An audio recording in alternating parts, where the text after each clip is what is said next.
Kawa ang bayan ko sa magnanakaw na tao.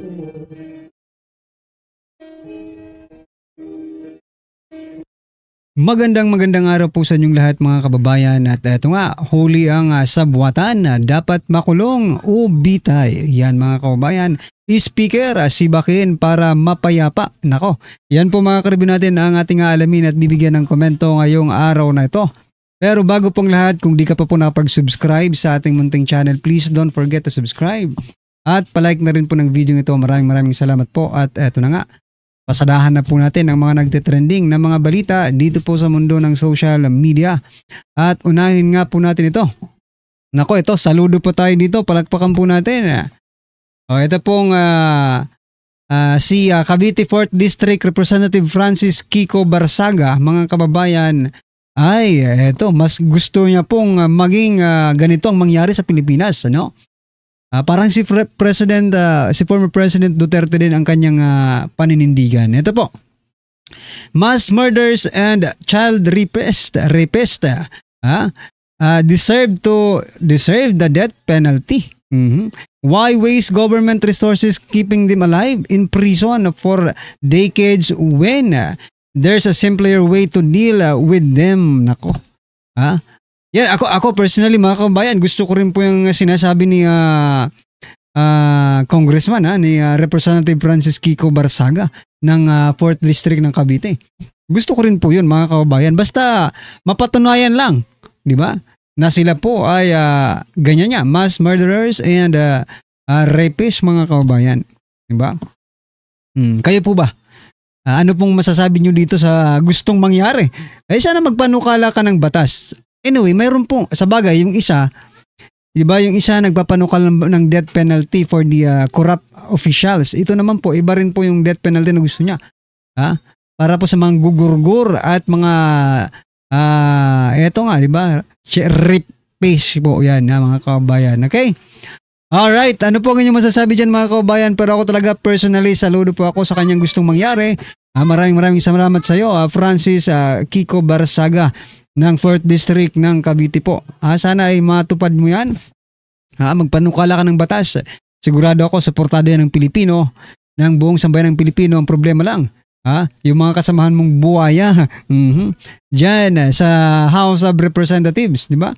Ay, baka silang masampulan dyan, di ba? Anyway, ano pong inyong masasabi dyan mga kabayan? I-comment nyo na lang po. At eto, pasadahan din po natin ang balitang ito na kung saan, nako, sabi po dito, tanggalin si Romualdez. Solusyon para maging mapayapa ang Pilipinas, tanggalin si Martin Romualdez bilang House Speaker. Ayon po yan kay Atty. Rowena Guanzon. Ito po ay balita mula po sa News 5 2 hours ago mga kababayan. No? Ito ang suhestyon ni dating Commission on Election Commissioner Rowena Guanzon para maging mapayapa ang Pilipinas. Ano po ang inyong masasabi dyan mga kababayan? Sang-ayon ka ba? Dito po sa suggestion ni Atty. Rowena Guanzon na tanggalin si Speaker Martin Romualdez bilang House Speaker ng House of Representatives para maging mapayapa ang Pilipinas. Pero ang problema dito mga kababayan, kung mas malala pa ang pumalit dito kay House Speaker Martin Romualdez mga kababayan, syempre pagbubutuhan niya ng mga tunggrista. Diba? Pagbobotohan po yan ng mga tonggrista at syempre ang ilalagay po nila ay isa ring tonggrista. Wala tayong magagawa dyan. Pero yan po ang suggestion ni Atty. Rowena Guanzon. Okay? Ito pa mga kabayan, pasadahan din po natin ito. Nako, ito pala nga. Ito naman po ang balita mga kababayan. Sabi po dito ni nagkasagutan, no? Si Senator Chis Escudero, sinagot po ni Atty. Antonio Bocoy, spokesperson ng House Prosecution Panel. Sabi po dito mga kababayan, do you truly, sabi po ni Senator Chis Escudero, ni Senate President Chis Escudero, no? Do you truly respect and want to preserve the Constitution or simply hate the Vice President? Sabi naman po dito ni ng spokesperson po ng House House Prosecution Panel na si Atty. Antonino Bocoy. Hindi ito patungkol lang sa iisang tao, kundi sa lahat ng nasa kapangyarihan. Patungkol ito para tawagin sila na maging responsable sa kanilang mga pagkilos. Nako po. Ito lang mga kabayan. Kung yan po talaga ang prinsipyo sa buhay, Attorney Antonino Bukoy, bakit, di ba? Kung itong sinasabi mo ay hindi lamang patungkol sa iisang tao, bakit saan na po napunta yung inihaing impeachment complaint ng Duterte Youth Party List dito po kay President Bongbong Marcos Jr. Di ba? Kung sinasabi mong okay, sinasabi niya po mga kabayan na hindi po ito para lang kay BP Sara, para po ito sa lahat ng mga politiko. Di ba? Itong impeachment na ito. Kaya dapat masunod. O sige, sundin po natin. Total, nandiyan naman po yung kay BP Sara, no? Nakaumang na yan. How about, let's talk about the impeachment complaint na pinail po ng Duterte Youth. Di ba? Dito po kay President Bongbong Marcos Jr. Wala na po tayong narinig. Patungkol po doon, na-archive na rin ba? Di ba? Nagtatanong lang po, na-archive na ba? Pakisagot naman po para at least ma-justify mo yung sinasabi mong hindi po ito patungkol lang sa iisang tao kundi sa lahat ng nasa kapangyarihan. Ganun naman pala. Bakit? Nasaan po? Yan, paulit-ulit ko ng tinatanong. Nakakaumay na siguro para sa ating mga nakikinig, no? Pero uulitin ko pa rin. Bahala kayo. Yeah. Saan na po napunta? Okay, last na po ito Saan na po napunta yung impeachment complaint against President Bongbong Marcos Jr. na final ng Duterte Youth? Pakisagot nga po. Ito pa last po natin pag-uusapan. Nako, ito na naman po si Jokno, mga kabayan. Jokno. Naniniwalang 80% ng mga Pilipino ay pabor sa impeachment ni BP Sara. Talaga itong si Jokno. Parang niloloko na lang ang taong bayan. Kung 80% po yan, kahit hindi na po kayo, no? Ang totoo lang Kung 80% po yan, kahit hindi na po kayo mag-impeachment dyan sa House of Representatives at Senate. Dahil yung 80% na yan, hindi po yan papayag na hindi mag-ingay sa kalsada para lang matanggal ang sinasabi nyong si Vice President Sara Duterte. Kung totoo man yung sinasabi nyo. Sa palagay ko po kasinungalingan yan eh. Bakit? Ni isa nga, wala kaming nakita na nag-rally, di ba? Sabihin natin isang 100,000 Filipinos nag-rally. Wala naman kaming nakitang ganon. Di ba? Kaya wag niyo pong pinaglulokong taong bayan. No? Nakikita po ng taong bayan ang lahat ng kinikilos ninyo. At wag niyo pong gagamitin. Ito na naman, ginagamit niyo na naman po ang taong bayan. Ginagawa niyong shield, no? Ginagawang shield ang taong bayan para lamang mapagtakpan nila yung kanilang mga pagkakamali. Alright. Ano po ang inyong masasabi dyan mga kabayan? I-comment nyo na lang po. At eto, pasadahan po natin ang video ito at bigyan po natin ng reaksyon. Sabi po dito na karma na. Mabubunyag na lahat. Risa at Marcos may tinatago. Huli sa sariling bibig at timbog lahat. Eto na po.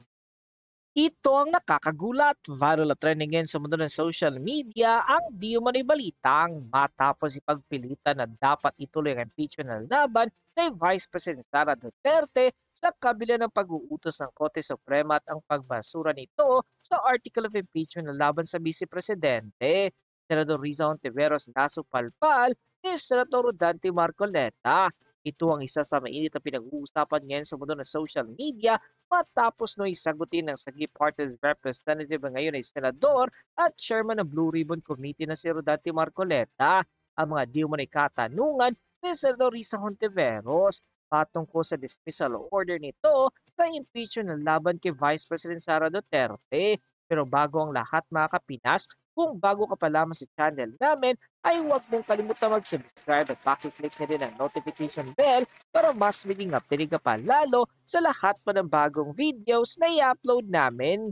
At yun nga mga kapinas, Banat pa ni Senator Marcoleta, mahirap daw ba intindihin ayon sa senadora na unanimous na desisyon ng korte o higit sa majority nito ang bumoto na ibasura ang article of impeachment ng laban sa Vice Presidente dahil naipadesisyon daw sana ang nasabing reklamo kay Vice President Sara Duterte. Ngunit pinagpapatuloy pa rin ni Senator Risa Hontiveros sa kanyang katuwiran sa kanyang sariling paniniwala na hindi pa raw final ang desisyon ng Korte Suprema sa pagbasura sa impeachment laban sa Vice Presidente. At dito na siya sinupalpal ng Noisagi Party-less Representative at tumatay ang committee chairman ngayon ng Senate Blue Ribbon Committee na walang iba kundi si Senator Dante Marcoleta nang ipaalala di mo sa nasabing senadora na immediate executory ang naging desisyon ng mga maestrado sa Korte Suprema. Sa butong 13-0, ibinasura ni na Justice Leonen at Chief Justice Alexander Mondo ang article of impeachment laban kay Vice President Sara Duterte dahil aniya hindi dumaan sa tamang proseso ang nasabing reklamo sa Vice Presidente. Ngunit tila hindi pa rin naglubay si Senator Risa Hontiveros at kinatwiran pa na hindi porket unanimous ang naging desisyon ng Korte Suprema ay hindi na pwedeng mabaliktad ang sariling desisyon ng Korte. Sa katunayan na naglabas pa ito ng kanyang research at patunayang hindi daw porket final or unanimous ang naging boto ng maestrado ay hindi na daw mababaliktad sa pamamagitan ng motion for reconsideration ang kanila naging utang o unang desisyon.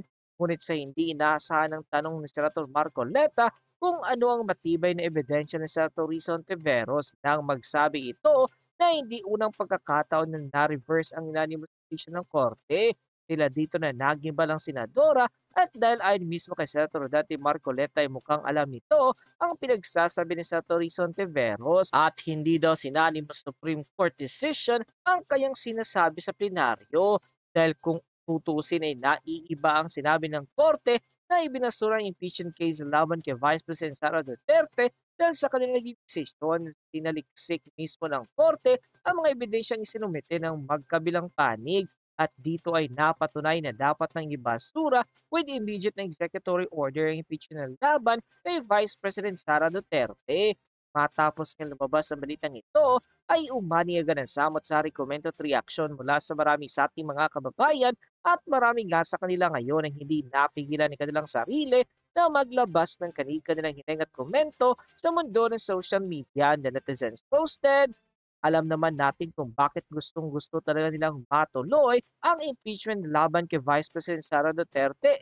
Alam naman natin ang gusto lamang nilang mangyari ay mawala na ng tuluyan si Vice President Sara Duterte sa mundo ng politika para nang sa ganon ay hindi na ito makatakbo para sa darating na 2028 national election.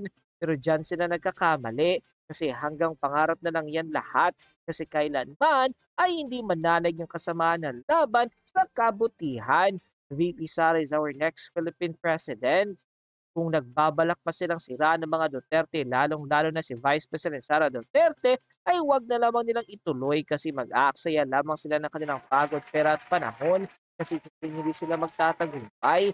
Matagal ang bulat ng taong bayan at alam na nila kung sino ang mga taong dapat nilang paniwalaan at pagkatiwalaan at yun ay ang mga Duterte lamang kasi sila lang naman ang may tunay at totoong pagmamahal sa ating mahal na bayan.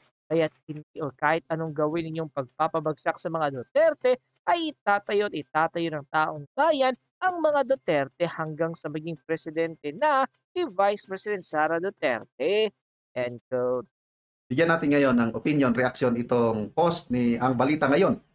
Title, Hontiveros huli sa patibong ni Senator Marcoleta. Idinitalya ni Senator Marcoleta kung paano niya nahuli sa patibong si Senator Risa Hontiveros sa kanilang debate tungkol sa mga unanimous decisions ng Korte Suprema. Pakinggan natin si Senator Marcoleta. Napanood ko rin ito, napakinggan ko sa programa nila sa Net25. Ang ganda ng pagkaplano ni Senator Marcoleta. Talagang marunong, full of experience at kawawa ang senadora dahil talagang as in nahulog siya sa patibong. Yung ginamit niyang analogy, yung panghuli ng isda, balisasaw, sabi niya, sa Kapampangan daw yun. Yung isda pumasok doon na hindi na makabalik. Parang ganoon ang nangyari kay Senator Risa tungkol sa mga unanimous decisions na nilantad niya sa Senate floor na kalaunan mali pala. Nawaw mali siya ng Supreme Court. Okay, pakinggan natin. Ang Supreme Court na nagsabi. Hindi naman yung pinagsasabi. Kasi nung sabihin niya yung League of Cities versus Comelec, napakitignan ko doon. Itinitali ni Senator Marcoleta kung paano niya isa pati pong silisa sa kanilang debate tungkol sa mga unanimous decisions ng Suprema. Hindi mo na isang napakalaking milagro. Yung Supreme Court, 8 sa kanila, reverse ang sarili. 8. So, sinasabi niya kasi, 180. Pagkakataon ka niya namang nag-reverse, unanimous. Ako may awa mali dyan. Hindi ako kumigo doon. Yan. Kumbaga sa, alam mo yung dyan, tayo kasi magsasakit. Kung magsasaka umisan, nagiging ano rin, maling isda. Magkangalo yun.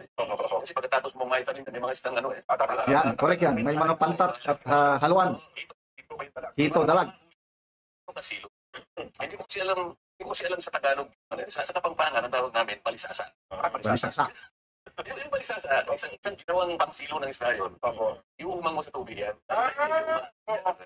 Ngayon, yung isda, mayroon siyang option na pumasok. Magka-option na pumasok eh. Kasi maglalagay ka ng okay. Pero may option siya. Papasok kaya o hindi? Pero kung tinitingnan yung kahapon, anong ba yun? Pati doon. Kasi pumasok. Kung yan pumasok, yung balisasa, pagpasok mo ron, madaling pagpasok eh. Kaya hindi ka makalabas.